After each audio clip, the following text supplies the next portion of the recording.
तलाक दूंगी, लेकिन मेरी भी एक शर्त है। जब मैं रात को घर पहुंचा तो मेरी पत्नी ने खाना लगाया। मैंने उसका हाथ अपने हाथों में लिया और कहा, मुझे तुमसे कुछ जरूरी बात कहना है। वो शांत बैठकर खाना खा रही थी। उसकी आंखों में कुछ दर्द सा साफ नजर आ रहा था। अचानक, मुझे नहीं पता कैसे कहूँ, मगर मुझे उसे बताना ही था, मैंने बड़ी शांति से कहा, मुझे तलाक चाहिए। लगा जैसे उसे मेरे शब्दों से कुछ फर्क नहीं पड़ा, बल्कि उसने मुझसे पूछा, क्यों तलाक चाहिए? मैंने उसके सवाल को अनसुना किया तो उसे गुस्सा आ गया। उसने चम्मच उठाकर फेंक दिया और जोर से चिल्लाई, तुम इंसान नहीं हो। उस रात हमने एक दूसरे से बात नहीं की।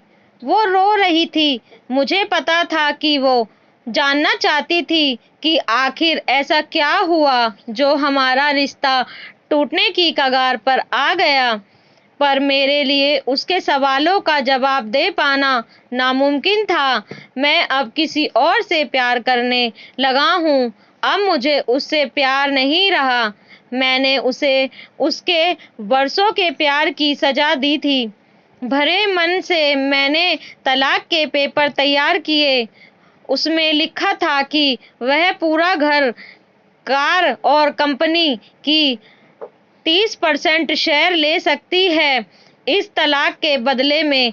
लेकिन उसने उन पेपर्स को देखा और उनके टुकड़े टुकड़े कर दिए।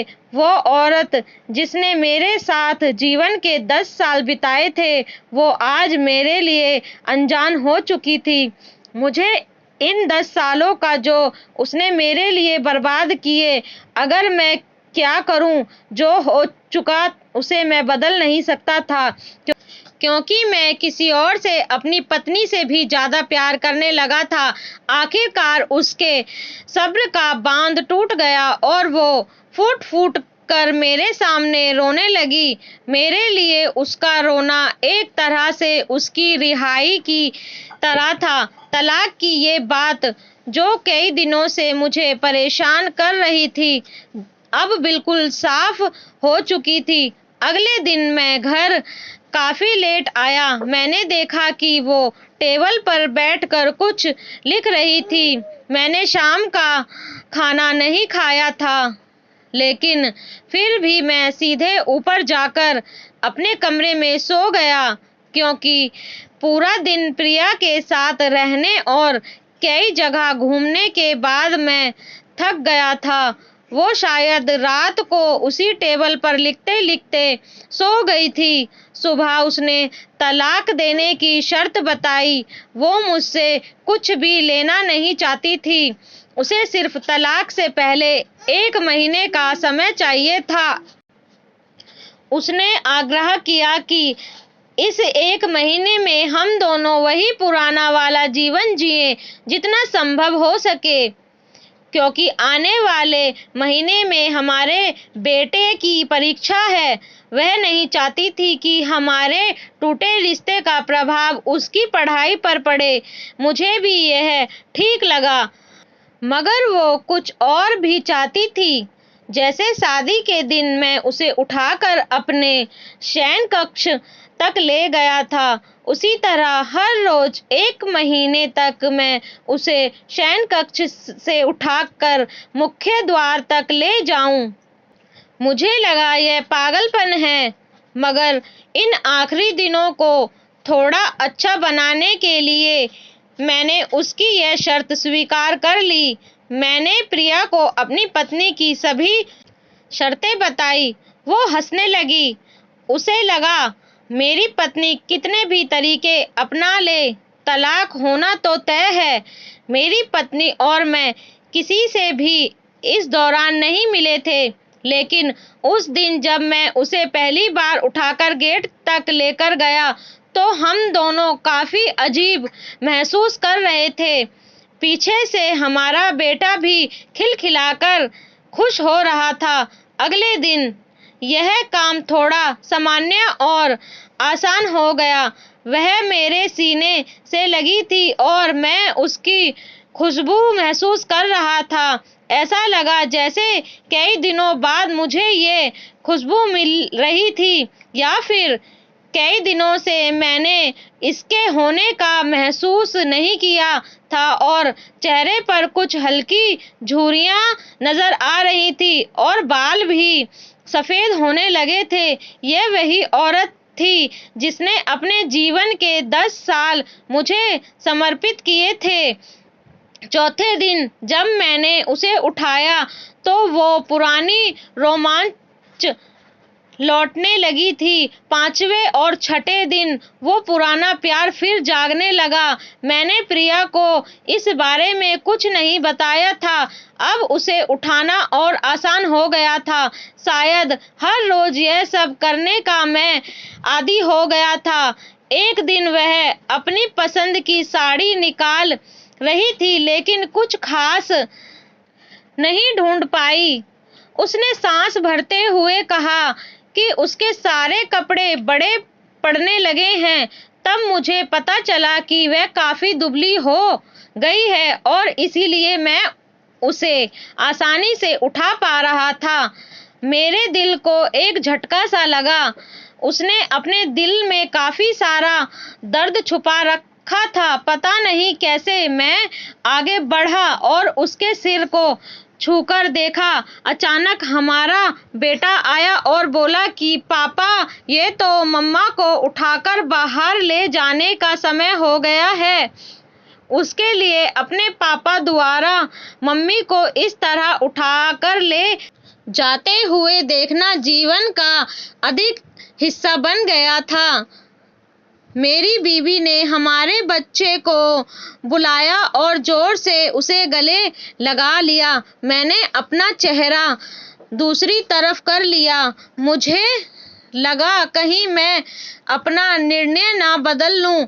मैंने अपनी पत्नी को रोज की तरह उठाया और बेडरूम से सिटिंग रूम होते हुए हॉल तक लाया। उसने प्यार से अपने दोनों हाथ मेरी गर्दन के आसपास रख दिए। मैंने उसे जोर से पकड़ रखा था, बिल्कुल हमारे सुहागरात की तरह, मगर उसका इतना कम वजन मुझे परेशान कर रहा था। महीने के आखिरी दिन जब मैंने उसे उठाया तो मेरे लिए एक कदम भी चल पाना मुश्किल हो रहा था। हमारा बेटा स्कूल जा चुका था। मैं अपनी कार से ऑफिस गया और कार से कूदकर बाहर आ गया, बिना कार को लॉक किए। मुझे डर था कि अब एक पल की भी देर मेरा इरादा बदल देगी। मैं ऊपर गया। प्रिया ने दरवाजा खोला और मैंने उससे कहा, सॉरी प्रिया, अब मैं अपनी पत्नी से तलाक नहीं लेना चाहता। उसने मुझे देखा और मेरे सिर पर हाथ फेरकर कहा, तुम्हें बुखार तो नहीं है? मैंने उसका हाथ हटाया और कहा, सॉरी प्रिया, अब मुझे अपनी पत्नी से तलाक नहीं चाहिए। हमारी शादीशुदा जिंदगी शायद हम दोनों के ध्यान ना देने की वजह से बोरिंग हो गई थी, लेकिन इसका मतलब यह कतई नहीं कि हम एक दूसरे से प्यार नहीं करते। अब मुझे एहसास हुआ है कि जिस दिन मैं उसे शादी करके अपने घर लाया था, उस दिन से जीवन की आखिरी दिन तक मुझे उसका साथ निभाना है। प्रिया के होश उड़ गए। उसने मुझे एक जोरदार चांटा जड़ दिया। मेरे मुंह पर वह रोने लगी और दरवाजा अंदर से बंद कर लिया। मैं सीढ़ियों से नीचे उतरा और आकर अपने कार में बैठ गया। आगे एक फूल वाले की दुकान पर रुका और अपनी प्यारी पत्नी के लिए एक सुंदर सा गुलदस्ता लिया। दुकानदार ने पूछा कि इस पर क्या लिखना है? मैंने मुस्कुराते हुए कहा कि मैं तुम्हें जीवन के आखिरी दिन तक यूं ही उठाता रहूंगा। मेरी अर्धांगिनी। उस शाम जब मैं घर आया, हाथों में गुलदस्ता लिए, मेरे चेहरे पर एक मुस्कान थी। मैं ऊपर अपने कमरे की तरफ भाग कर गया, लेकिन जब तक वहां मुझे छोड़कर इस दुनिया से जा चुकी थी, हमेशा के लिए, वो कई महीनों से कैंसर से लड़ रही थी। लेकिन मैं प्रिया के साथ इतना खोया हुआ था कि कभी ध्यान ही नहीं रहा। उसे पता था वह जल्दी ही मुझे छोड़कर जाने वाली है, इसलिए वह मुझे और मेरे बेटे के रिश्ते को टूटने से बचाना चाहती थी। मैं नीच उससे तलाक लेना चाहता था, लेकिन फिर भी उसने मुझे अपने बच्चों की नजरों में एक प्यारा पति और पिता बना दिया था। जीवन की छोटी छोटी बातें रिश्तों में बहुत महत्व रखती हैं। बड़ा घर, बड़ी कार और बैंक बैलेंस ये खुशियों का हिस्सा जरूर बन सकते हैं, मगर अपनों के बिना इनकी कोई कीमत नहीं। धन्यवाद।